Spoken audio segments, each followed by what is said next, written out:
Hello candidates, আজকে 26 মে the হিন্দুর addition থেকে যা যা ইম্পর্টেন্ট আর্টিকেল আর ইম্পর্টেন্ট নিউজ রয়েছে সব কটা তোমাদেরকে দেখিয়ে দিচ্ছি।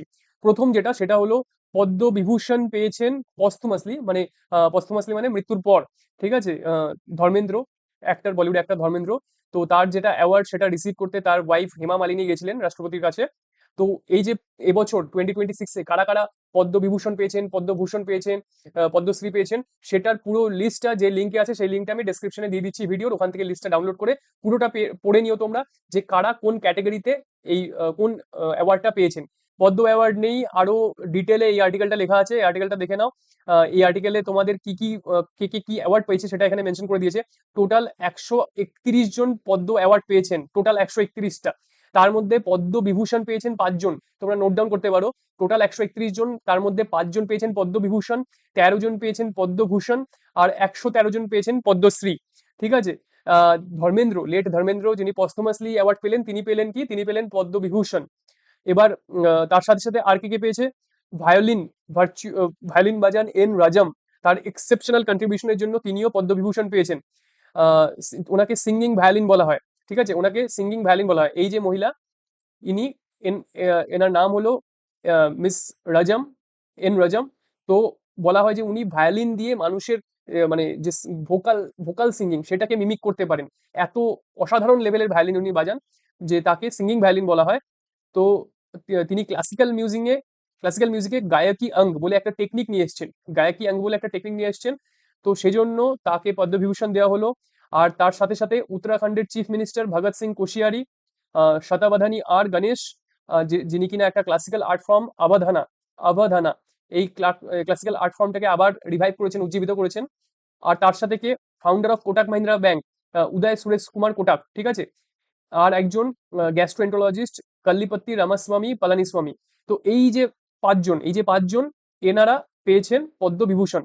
তারপর আরো বাকিরা পদ্মভূষণ আর পদ্মশ্রী অ্যাওয়ার্ড পেয়েছেন। তোমরা পুরো লিস্টটা কিন্তু অবশ্যই দেখে নিও। লিস্টের যে ডেসক্রিপশনটা, লিঙ্কটা যেটা সেটা ডেসক্রিপশনে দেওয়া আছে। খুব এটা ইম্পর্টেন্ট, যে কোনো কম্পিটিটিভ এক্সামে আসতে পারে। তো নেক্সট দেখো, এটার পর যেটা আছে, আহ, হ্যাঁ, এখানটায় এই যে Nagas Meiteis stage protest seeking release of hostages. এখানে জাস্ট যে জিনিসটা তোমাদের নোটিস করতে হবে, এই যে মেইটেই, মেইটেই যদি কখনো প্রশ্ন আসে যে কোন স্টেটের এই মেইটেই যেটা কমিউনিটি, তাহলে সেটা অ্যান্সার হবে মণিপুর। এতদিনে তোমরা অনেকেই হয়তো জানো, কারণ বহুদিন ধরে মণিপুরের প্রবলেম চলছে সেখানে, যে কমিউনাল ভায়োলেন্স চলছে। তো মেইটেই যে কমিউনিটি সেটা কিন্তু মণিপুরের। Next, inclusion of Maithili in CBSE curriculum will give new identity to the language. Inclusion of Maithili, ঠিক আছে, তার মানে মাইথিলি যেটা ল্যাঙ্গুয়েজ সেটাকে সিবিএসই কারিকুলামে রিসেন্টলি অ্যাড করা হয়েছে। এটাও একটা ইম্পর্টেন্ট ইনফরমেশন, এটা তোমরা নিয়ে রাখো।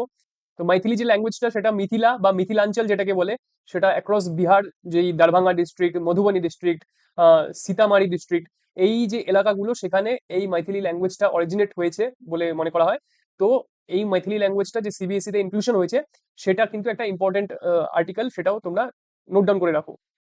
আসাম ইউসিসি বিল টেবল হয়েছে, মানে বিল আসামের যেটা লেজিসলেটিভ অ্যাসেম্বলি, বিধানসভা, সেখানে পেশ করা হয়েছে। তো ইউসিসি বিল কি, ইউনিফর্ম সিভিল কোড, যে জাতি ধর্ম বর্ণ নির্বিশেষে সবার ইউনিফর্ম সিভিল কোড একই হবে। তো সেখানে সেই যে ইউসিসি সিভিল যেটা কোডটা যেটা আসামে পেশ করা হলো, সেটা কি প্রথম দেশের মধ্যে, না প্রথম না, এর আগে অলরেডি উত্তরাখণ্ড আর গুজরাট, এই দুটো স্টেটে কিন্তু এই ইউসিসিটা পাস হয়ে গেছে। এটা ইম্পর্টেন্ট ইনফরমেশন, উত্তরাখণ্ড আর গুজরাটে অলরেডি ইউসিসি পাস হয়ে গেছে, আসামে এটা এবার পেশ হয়েছে। তো ইউসিসিতে বাইগ্যামি আর পলিগ্যামি যেটা, সেটাকে ব্যান করার কথা বলা হয়েছে। সেখানে হচ্ছে কেউ যদি এরকম করে তাহলে তার জেল টার্ম হবে 7 ইয়ার্স অব্দি। সেকশন 82 অফ ভারতীয় ন্যায় সংহিতা যেটা, সেটার আন্ডারে তার জেল টার্ম হবে বাইগ্যামি আর পলিগ্যামি করলে। বাইগ্যামি, পলিগ্যামি তো বহু বিবাহ, বাইগ্যামি মানে একের অধিক, মানে দুটি বিবাহ, বাই মানে দুই। তো এইগুলো কিন্তু ব্যান করার জন্য এই ইউসিসিতে প্রস্তাব দেওয়া হয়েছে। নেক্সট, ডিফেন্সের আর্টিকেলটা দেখো, India US ties Iran crisis in focus as Quad foreign ministers meet today. তো এখানে আমরা জানি যে ইন্ডিয়া কিন্তু কোয়াডের মেম্বার। কোয়াডে কি কি কান্ট্রি রয়েছে, 4টে কান্ট্রি রয়েছে। কোয়াড কথাটার মানেই হচ্ছে চার, ঠিক আছে, এটা চার, যেখানে যে কোনো জায়গায় চার দিয়ে কিছু বোঝাতে হলে সেটাকে কোয়াড দিয়ে বলা হয়, যেমন কোয়াড্রিপল। তো ইন্ডিয়ার সাথে সাথে আর কোন কোন দেশ কোয়াডের মেম্বার আছে, আমেরিকা আছে, United states of America, Australia আছে, আর আছে জাপান। তো টোটাল 4টে দেশ হলো ইন্ডিয়া, আমেরিকা, অস্ট্রেলিয়া আর জাপান। তো কোয়াডের যে 4টে দেশের ফরেন মিনিস্টার তারা দিল্লিতে মিট করছে, কোয়াড মিটিং হচ্ছে।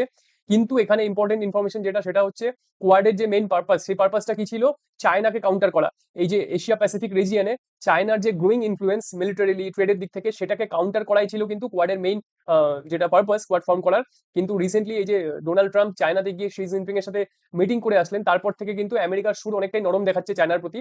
আর কোয়াডেরও সেই যে আগের একটা খুব অ্যাগ্রেসিভ ভাবে চায়নাকে ক্রিটিসিজম করার একটা ব্যাপার চলছিল, সেটা কিন্তু এখন অনেকটাই কমে এসছে।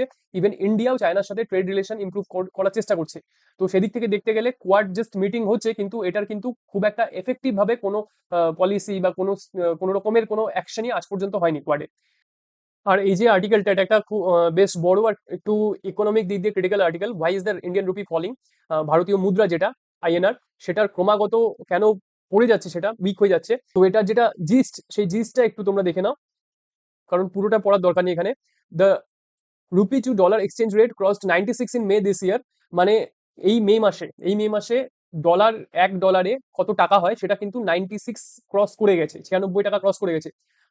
Currencies exchange rate reflects the price it commands in the market relative to the dollar and other currencies. তো এর থেকে কি বোঝা যাচ্ছে, আমাদের দেশের টাকা ক্রমাগত দুর্বল হয়ে যাচ্ছে, ক্রমাগত উইক হয়ে যাচ্ছে। Exchange rate is closely tied to a countries balance of payments. India has consistently run a merchandise trade deficit with imports, especially oil, exceeding exports. মানে যদি এমন হতো যে ইন্ডিয়ার ইম্পোর্ট যেটা, সেটা কম হতো আর এক্সপোর্ট বেশি হতো, তাহলে কি হতো? তাহলে বৈদেশিক মুদ্রা বেশি করে ইন্ডিয়া আর্ন করতে পারতো। কিন্তু এখন কি হচ্ছে, যেহেতু আমাদের ইম্পোর্ট বেশি আর এক্সপোর্ট কম, প্রচুর তেল আমাদেরকে ইম্পোর্ট করতে হয়, এলপিজি ইম্পোর্ট করতে হয়, ক্রুড অয়েল ইম্পোর্ট করতে হয়, তারপর গোল্ড ইম্পোর্ট করতে হয়। তো সেই জন্য কি হচ্ছে, এই যে ট্রেড ডেফিসিট, তার জন্য আমাদের যে ফরেক্স আছে, সেই ফরেক্সটা ক্রমাগত কমে আসছে, মানে ফরেন এক্সচেঞ্জ রিজার্ভটা ক্রমাগত কমে আসছে। ডলার আমাদের কাছ থেকে বেরিয়ে যাচ্ছে, টাকার ডিমান্ড কমে যাচ্ছে আর ডলারের ডিমান্ড বেরিয়ে যাচ্ছে। তো সেই জন্য টাকা যেটা, টাকার ভ্যালুটা দিনে দিনে কমে আসছে, প্রচন্ড উইক হয়ে পড়েছে টাকা। The depreciation of the rupee imposes significant costs on the Indian economy. Therefore, the country must regulate speculative capital outflows and reduce its dependence on oil imports. তো সেটাই বলছে যে এই যে টাকার ভ্যালু এত শ্রিঙ্ক করে যাচ্ছে, এত কমে যাচ্ছে, তো তার ফলে কি হচ্ছে, ইন্ডিয়ান ইকোনমিতে, ভারতের অর্থনীতিতে প্রচন্ড একটা চাপ সৃষ্টি হচ্ছে, ইনফ্লেশন বাড়ছে। তো কান্ট্রিকে কি করতে হবে, অয়েল ইম্পোর্টের উপর যে ডিপেন্ডেন্স, সেটাকে কমাতে হবে। আর ইম্পোর্ট অলটুগেদার যে সমস্ত জায়গায় ইম্পোর্ট কাট করা যায়, সেখানে ইম্পোর্ট কাট করতে হবে, আর এক্সপোর্টকে যথাসম্ভব বাড়াতে হবে। তো এটাই হচ্ছে আর্টিকেলের জিস্ট। তো এত অবধি তোমাদের মোটামুটি আজকের পেপার থেকে ইম্পর্টেন্ট ছিল। আহ, তো চলো, আজকে এত অবধি থাকলো। নেক্সট আগামী ভিডিও নিয়ে দেখা হচ্ছে তাড়াতাড়ি।